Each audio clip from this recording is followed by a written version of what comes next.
Good afternoon, everyone, and thanks for joining us for this very important discussion on the ongoing political crisis and repression in Nicaragua. Beginning in late May of this year, the regime of Daniel Ortega launched a wave of violent arrests of leading opposition politicians, student leaders, private sector leaders, campesino leaders, journalists, and even former Sandinista officials, high-ranking officials. The detentions include 6 pre-candidates for the presidential elections that will be held in November of 2021 who were looking to oppose Daniel Ortega. This wave of repression is the most severe since 2018. Then thousands of Nicaraguans took to the streets in demonstrations that were triggered by a change in the government's pension plans. But as we've seen throughout Latin America in recent years, seemingly small things trigger an outpouring of indignation and frustration over not only economic deprivation, but in the case of Nicaragua and elsewhere, the lack of fundamental liberties. In 2018, government forces and paramilitary groups allied with them opened fire with live ammunition on peaceful demonstrators. They killed over 320 people. Others were detained, tortured, and forced into exile. The offices of opposition journalists and others were ransacked. Things seemed to quiet down in 2019, but last year, no doubt looking toward the presidential elections that will take place later this year, the Ortega regime and the Sandinista-controlled legislature appeared to want to rule out any chance of an opposition victory in November. Civil society groups that were receiving nonpartisan funding from abroad were forced to register as foreign agents, and lawmakers made it possible to criminalize anti-government speech and activity by calling it treason. The U.S. government, European governments, international human rights bodies, and regional organizations, such as the Organization of American States, have condemned the recent crackdown, which frankly shows no sign of abating. What more can the international community do to improve human rights in Nicaragua and free political detainees in advance of the November 7th elections? Will the U.S. Congress approve the Nica Act? Among other provisions, it seeks to curtail lending to Nicaragua by international financial institutions. I'm pleased to welcome the new director, president, and CEO of the Wilson Center, Ambassador Mark Greene, to start off today's discussion. He will be joined by Representative Albio Cires, Democrat of New Jersey. Representative Cires was first elected in 2006 to the U.S. Congress and currently chairs the House Foreign Affairs Subcommittee on Western Hemisphere Affairs. Following their conversation, I am pleased and indeed honored to welcome to the Wilson Center Berta Valle and Victoria Cárdenas. Berta has many years of experience as a television anchor in Nicaragua and has a master's degree from the Nica Business School. Vicky is a Nicaraguan businesswoman and has a master's in business administration from the Universidad Americana. They are also the wives, respectively, of the jailed presidential candidates Felix Maradiaga and Juan Sebastián Chamorro. I'm proud and also saddened to note that Felix and Juan Sebastián, along with many others who are currently detained, have participated in Wilson Center events and publications on Nicaragua. Mark, over to you and Representative Cires. Thank you again. Thank you, Cindy, and thanks to our Latin America program for organizing this important and timely event. Over the last several months, troubling events in many parts of Latin America have reminded us how the journey to democracy and liberty is just a distant dream for too many in that region. We see it, of course, in the Northern Triangle, Cuba, Haiti, and Venezuela. We also see challenges in close friends and allies like Colombia. Our neighbors in this hemisphere are speaking loudly and forcefully in a call for greater opportunities, both economic and democratic. Young people, simply put, want a better life for themselves and those who will come after them. One country that is all too often overlooked in that region is Nicaragua. Ever since 2006, when Daniel Ortega came back into power, the people of Nicaragua have suffered through countless human rights violations, little to no due process, and rapidly vanishing independent institutions. Ortega has seized every part of the government, including those institutions that were built to conduct elections, to the point where Nicaragua more resembles an organized crime enterprise than a framework to serve citizens. In April 2018, the accumulation of desperation and despair led young Nicaraguans across the country to take to the streets in peaceful protest. Sadly, their people power was met with cruelty and brutality. Killings, harassment, and detentions orchestrated by the military, national police, and paramilitaries left anywhere between 300 and 400 people massacred. Thousands were injured or forced into exile. More than 100 Nicaraguans are still being held as political prisoners today. Journalists, church leaders, civil society, and indigenous communities have been particularly targeted for threats and violence. If that weren't enough, as we have all read, the Ortega-controlled Supreme Electoral Council recently barred a number of political parties from participating in the electoral process. Ortega has ordered the arrest of presidential candidates, civil society leaders, prominent private sector individuals, and youth leaders, and more. Most of these recent detainees have not been permitted to see or speak with their families, not have access to lawyers, or even to see healthcare professionals. Some have been incarcerated for nearly 60 days, including Juan Sebastian Chamorro and Felix Maradiaga. You can't help but admire the bravery of their wives, Victoria and Berta, who are with us today. We are praying for the immediate and unconditional release of your husbands and all the political prisoners in Nicaragua. This is not a political issue, and certainly not a partisan one. Both the Trump and Biden administrations have imposed sanctions against the Ortega regime. The Biden administration recently revoked visas for 100 legislators and judges that are controlled by Ortega and are undermining the democratic process. But clearly, more needs to be done. We also need countries across Latin America, especially in Central America, to step up and hear the calls for freedom and democracy from the people of Nicaragua. To help us analyze the current situation in that country and where we go from here, I'm honored to introduce my friend Congressman Albio Sires. Congressman Sires represents the 8th Congressional District of New Jersey and is the chairman of the Western Hemisphere Subcommittee of the House Foreign Affairs Committee. Congressman, thank you for being with us here today, and the floor is all yours. Thank you. Thank you very much for having me. But as you know, this region is basically on fire. It's not just Nicaragua, it's Venezuela, it's in Colombia, and obviously now Cuba is, what happened on this Sunday. So, as my friend Bill Keating from Massachusetts says, ever since you took over the chairmanship of this committee, it all blew up on you. So it's every day is something new, very interesting. But we're still fighting for human rights. We're still fighting for all those people that live in those countries that need our help and need a voice that they don't have. And we will continue to do that as long as I'm the chairman.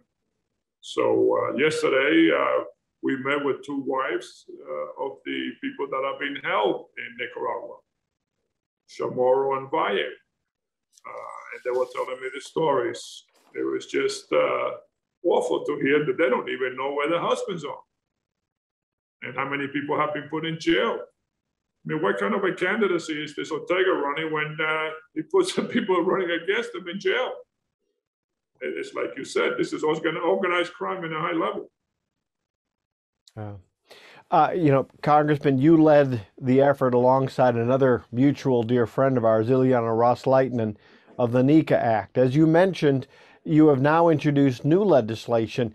Can you tell us more about what that legislation seeks to achieve? Well, basically, the Renacer Nica Act. It just builds on the Nica Act. It's just to ensure that we continue to put pressure on the Ortega regime while do all we can to support the Nicaraguan people. The bill basically creates additional authorities to sanction Ortega, the regime, the officials of the regime who violate human rights and commit action of corruption. It calls for the United States to coordinate our sanctions with Canada and the European Union. And the legislation will expand oversight of financial institutions lending to Nicaragua while ensuring that any humanitarian assistance to the Nicaraguan passes the regime and reaches those in need. It also requires a report on corruption within Ortega's inner circle and the role of the Russian government in propping up this regime. You know, we worked very closely with one of our friends, Ileana Rose-Layton, and I was very proud to just expand on her ideas and her bill, and this is part of it. She was a great defender of human rights, and I'm sure she continues in her position, but I guess she sort of passed the baton to me, and I've been carrying it on her name, you know, as best I can. Well, we're all grateful, and you've been a great voice for freedom and democracy in the region. Now, as we all know, the deadline for registering candidates in Nicaragua is coming pretty quickly, first week in August. What are the chances that we can get action on this legislation by then? Well, I'm very hopeful that next week we'll be able to vote on it. Senator Menendez already passed it in his committee in the Senate, and I hope to pass it in my committee next week. I've been pushing and pushing because, you know, obviously in August we're not around. So the sooner that we can do this, the better it is. Well, Congressman, I know you're a forceful voice for all of this, so good luck to you in getting this done. How can our allies across the region and across the world help to secure the release of political prisoners in Nicaragua and help to bring democracy? What role can they play? Well, I think more than anything else, they can be a louder voice than they've been. The OAS, you know, all the other countries, Mexico, all these countries around the region can be a louder voice and insisting that this thuggery that we have in Nicaragua stop and release those political prisoners. Obviously, with some of these how can I say, pressure points that we're using with the Renaissance bill, I hope that sends a strong message to the president of Nicaragua and say, hey, you're not going to get any lending, you're not going to get away with beatings, and you're not going to get away with disappearing people without the world knowing about it. So, you know, this is part of what we're trying to do.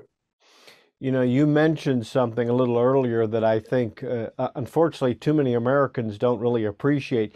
You mentioned Russia and the role that Russia plays here. Can you talk a little bit about that? What role is Vladimir Putin playing in places like Nicaragua and Cuba? Well, I think the role that he plays is any place that he can go and create a base in a country to be against the United States, that's where Putin is going to be.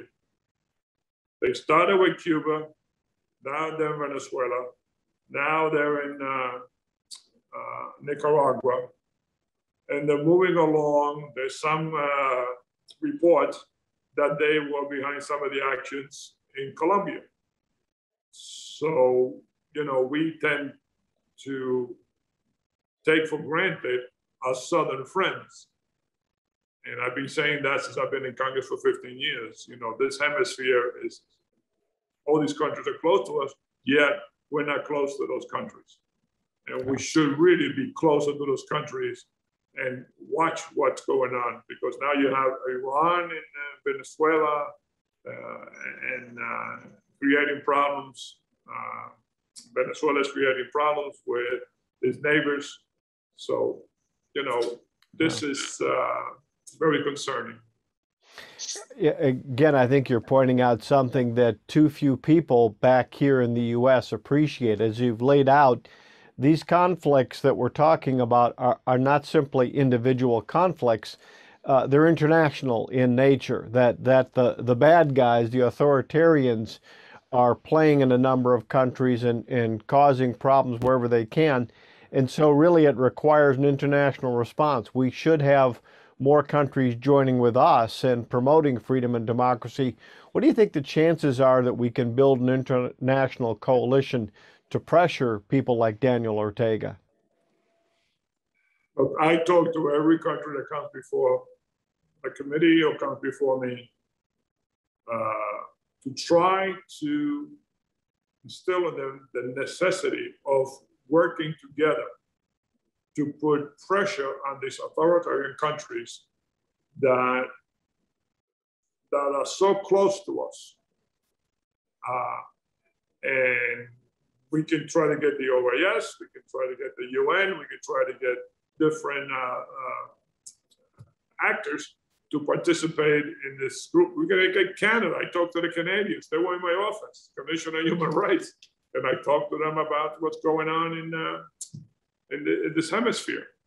So obviously we can't get back to those days of, speak softly and carry a big stick, but we could certainly put together a coalition of countries and speak with one voice about what's going on in some of these countries. Well, Congressman, you're a great voice for the hemisphere's freedom, as we like to refer to it. Thank you for what you're doing, and particularly with Nicaragua and the elections approaching quickly, it's important that we do work together. And so thank you for what you're doing. Good luck with the legislation. It is bipartisan, and let's hope that we can send a very strong signal, not only to Daniel Ortega, but as you point out, to other authoritarians who seek to cause trouble in our neighborhood. Congressman, thanks for everything that you're doing. Thank you, Mark. Nice talking to you again. Mark, thanks so much. Thanks, Berta and Vicky, for joining us for this conversation today about what's taking place in Nicaragua that has so deeply impacted your husbands, your families, your own lives, as well as what's happening in Nicaragua more generally. So we appreciate your being with us. First, can you just tell us what happened? What happened when your husbands were arrested? And tell us a little bit more about who they are and what this represents. Well, thank you, Cindy, for having us here. In the case of my husband, Felix Maradiaga, he was technically kidnapped on June 8th. He attended an interview in the Fiscalia. And after that, he drove his car. He was with a lawyer. And what he told us is that a few meters after they start driving, they was stopped by the police. He was punched in his face, and he was bitten, and they took him. And after that, we don't know where he is exactly. We don't know how he's doing, if he's receiving his medication or if he is eating. He's technically disappeared. And it's a really desperate situation, as a wife, as family. We are just asking the government to let us see him as his rights, are written in our Constitution. So it's very sad. And before that episode, I just want to mention that the persecution of Felix, it didn't start in April 2018. It started since he started being outspoken about the situation of Nicaragua. And when he started, let's say in 2018, for example, when he went to the street saying that Daniel Ortega wanted to become a dictator. And so for many years, he's been treason. But then in 2018, when the massive protest happened, the persecution was harder. And that year, he was bitten. He had to go to the hospital. He was in a meeting with students, trying to organize a protest, and just, trying to put out the violation of human rights. And he had to come out of the country. That was in 2018. And in that year, me, our daughter, Alejandra, and his mother, we together came to exile because the persecution was not only for Felix, but also with us, for us. And before his detention in June 8th, we had more than 14 months without seeing each other personally, because the regime took his passport and they didn't give him back again, like a new one. So he was in prison in Nicaragua for more than a year before this episode. And since September last year, 2020, the police started this persecution where they put up patrols 24/7. They would stop them from going out of the house. Technically, for 3 months, he was in house prison. House arrest. House arrest. And imagine, he was a pre-candidate, and he was not even able to organize the grassroots by, visiting them in the communities or, traveling as any politician would do. So again, I mentioned this persecution that we have been living, not as a family, just to illustrate a little bit of what other Nicaraguans are living. And, this anxiety every night, asking myself how he's doing, how he is. We have today, it's 41 days without knowing anything about them. So yeah, it's a very dramatic situation and really sad for the Nicaraguan people. Vicky? Thank you, Cindy. In my case, I'm the wife of Juan Sebastián Chamorro. Like Berta mentioned, my husband has been disappeared for 41 days now. The same case for the other 26 political prisoners who have been detained in the last month and a half. This has been very traumatic for my family. I have a daughter who is 18, and today I am talking as a mother, as a wife, and to let the international community know what our families are going through. My husband is a pacifist who believes in democracy, who believed in a democratic transition, and has been fighting the last 3 months, not fighting, pursuing this change for Nicaragua. He loves Nicaragua, and he has been willing to work and sacrifice for it. Now that he is detained, I am here speaking as a family, speaking about our personal truth. He was taken from our home in a very violent way without a arrest warrant. They took him, they stayed with me, they searched my house without a search warrant either for 4 hours, looking at every private corner, through everything, and they took whatever they wanted. Since then, my daughter and I were not able to go back to our house. We felt that they violated our privacy and our home. And without Juan there was no reason for us to return. So this changed our lives dramatically. Since then, I was not safe in Nicaragua. I felt the repression got stronger every time. And for us to even visit Chipotle, where we think he is, and bring food, which they do not accept, just water, has been more difficult every time. When we deliver water, we don't even know if the water is for him, because as we mentioned, they are disappeared. We don't know anything about them. I don't know anything about my husband, even if he is alive. So our concern is for their well-being, if they are doing okay, if they are healthy, if they are eating, in what situation they are, where they are. So this is a matter of dramatic human rights violation, because he is detained and they are detained with no legal reason. They have not been condemned, and they are under a 90-period day under investigation without a legal cause. So it's so dramatic how they were disappeared, how the circumstances are, because the lawyers cannot have access to them.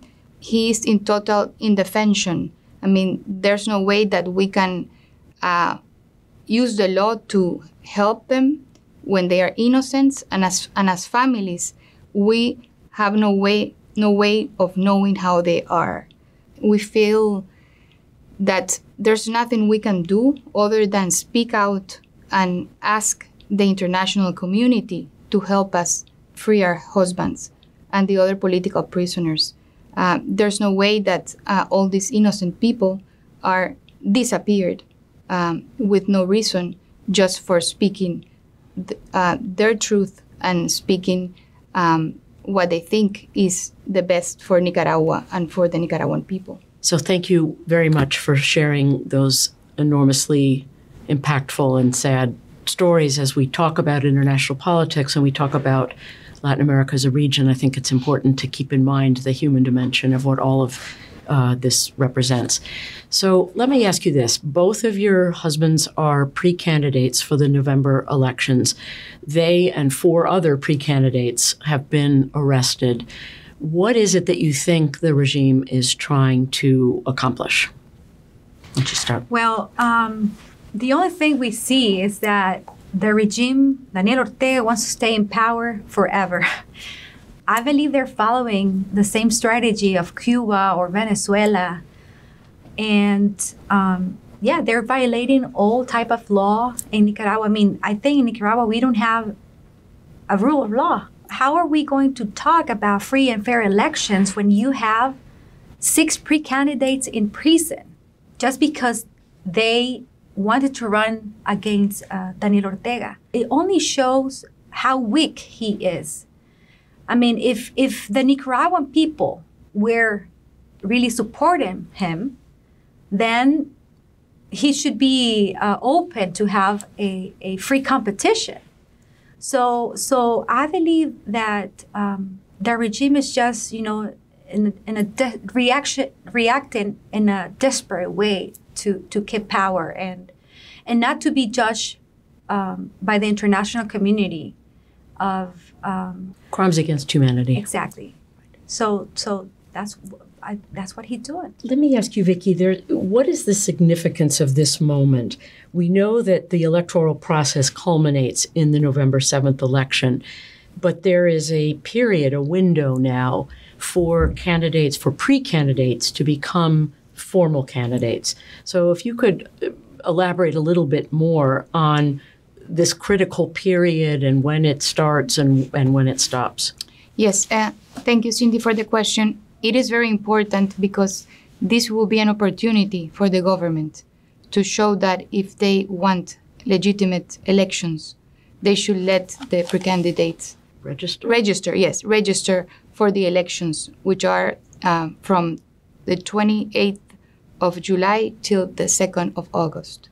If he doesn't release them, then how can the international community accept or say that we have legitimate elections if there's nobody running against him. Maybe this can be an opportunity for the government to let the pre-candidates run and the people of Nicaragua choose who is going to be the president for the next 5 years. If he doesn't do that, if they are still disappeared, then I don't see how we can talk about elections, how we can talk about any other topic when the human rights are violated in this kind of way.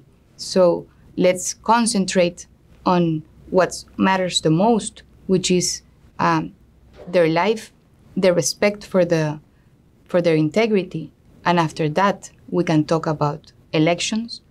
If that doesn't happen, I don't see how anybody can recognize the elections as legitimate and President Ortega as the next president of Nicaragua.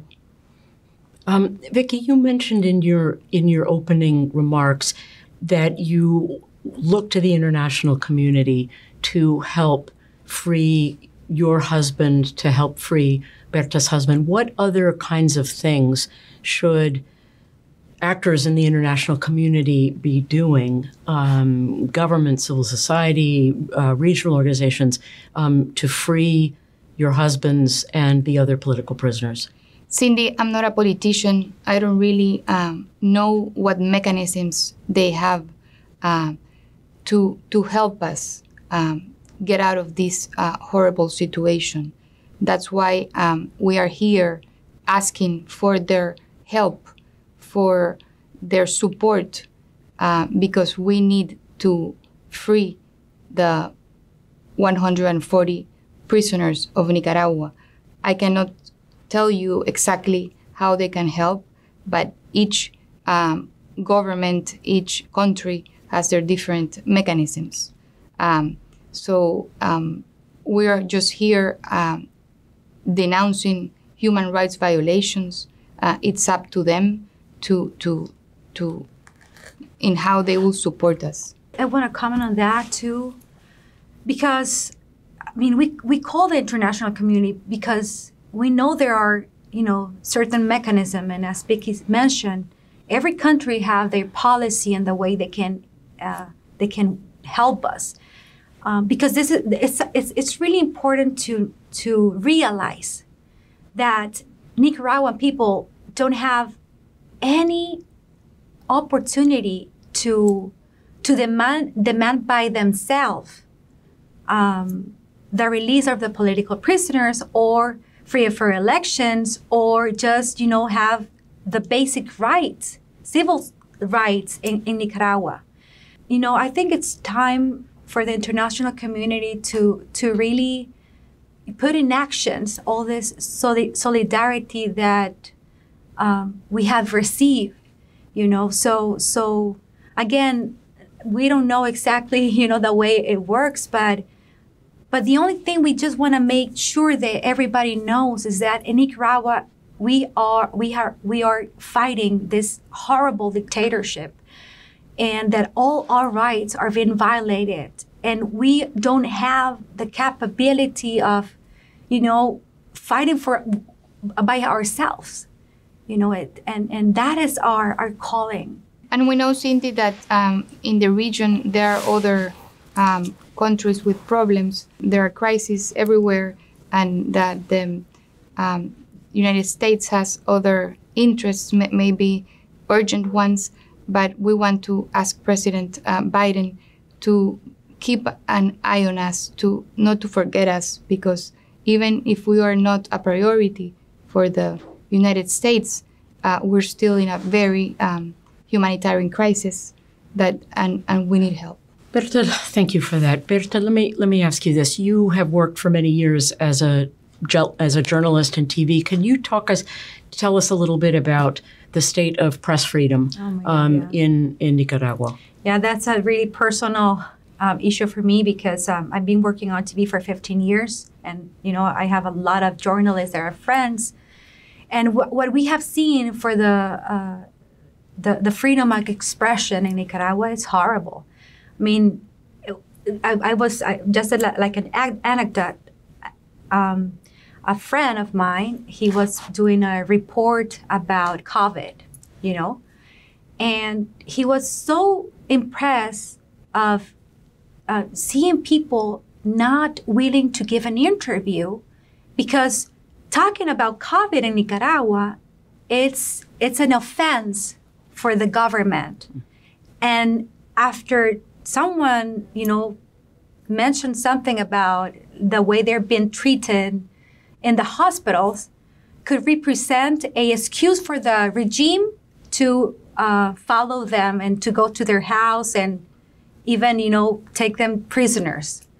So we have seen that the independent media, it's not only struggling with the COVID, is not only struggling with the persecution and repression of the regime of Daniel Ortega and Rosario Murillo, but it is also struggling finding people to give interviews.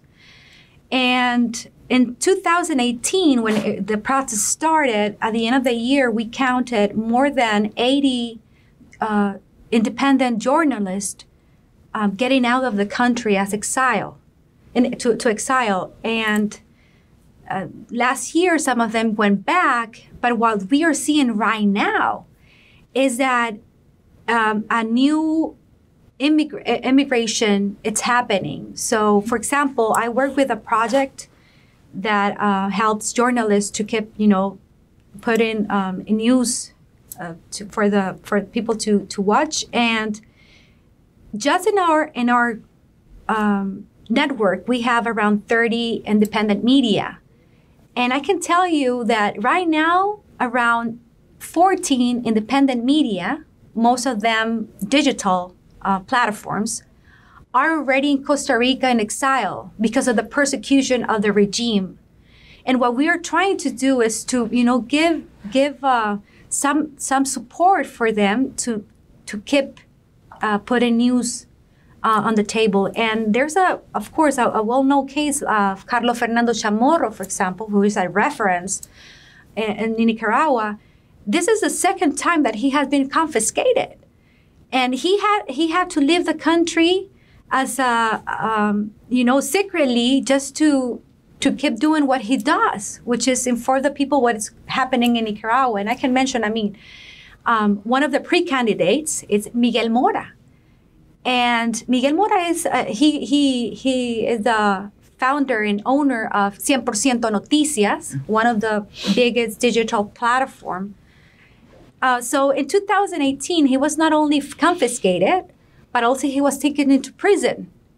And this is the second time that he's taken into prison by the regime.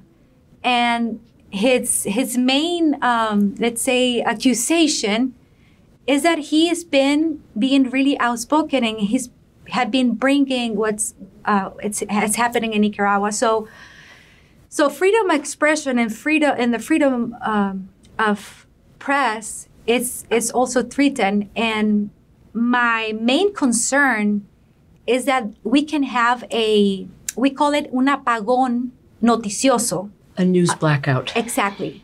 And it's harder to know what's going on in the inner side of the country, for example, because the journalists are not being able to go to the rural communities, for example, to get the news and to bring it, because they are scared, they're afraid, and they are being threatened by the government. And just to finish, there's another thing that it's really important to mention, is that the regime have been controlling the media, and they have a really big structure for their propaganda. So you can see, for example, the vice president and the wife of Daniel Ortega, Rosario Murillo, every day coming out through her TV stations, giving this speech. Most of them a hate speech against opposition, and and they don't. I don't know how do you say this in the. Ellos no rinden cuenta. They're not accountable. Exactly, they're not accountable. And we have, Rosario Murillo has legally interfered in the cases of our husbands. She called them terrorists. You see, so you see how they manage the media. So they have TV stations, they have radios, they even control the only newspaper that is in the country. So when you see the what's going on with the general communication in Nicaragua, the Sandinista party really knows how to control and silence the independent media. Nikki, I need to ask this question, and I apologize in advance if it seems like an unfair one, because you've mentioned that you're not politicians. You're here in a human capacity as the wives of people that have been detained and are not acknowledged by the regime.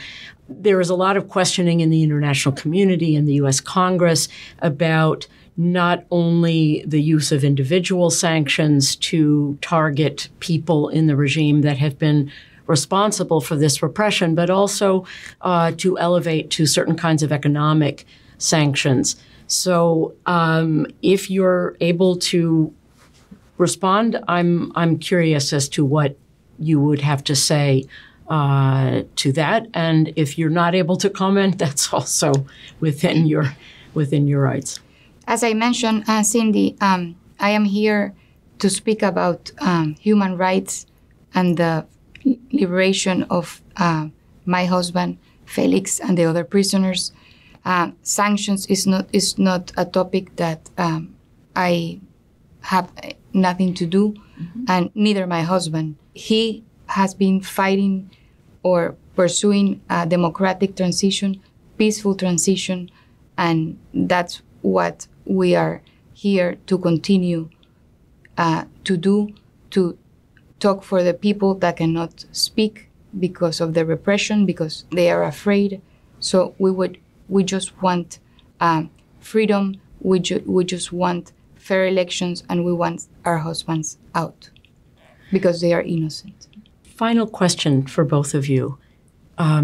What is your hope for the future? Wow. Berta. That's a really big question. Of course, I want my husband back. It's been quite long.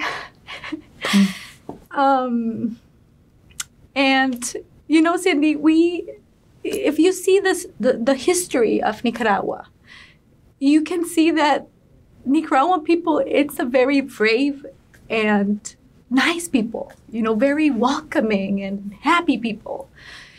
And we have been suffering with different dictatorship since, 2000 years. And so what we want is to have the opportunity to have a country where our kids can grow up and have same opportunities, and where a businessman can go and invest knowing that no one is going to confiscate their properties.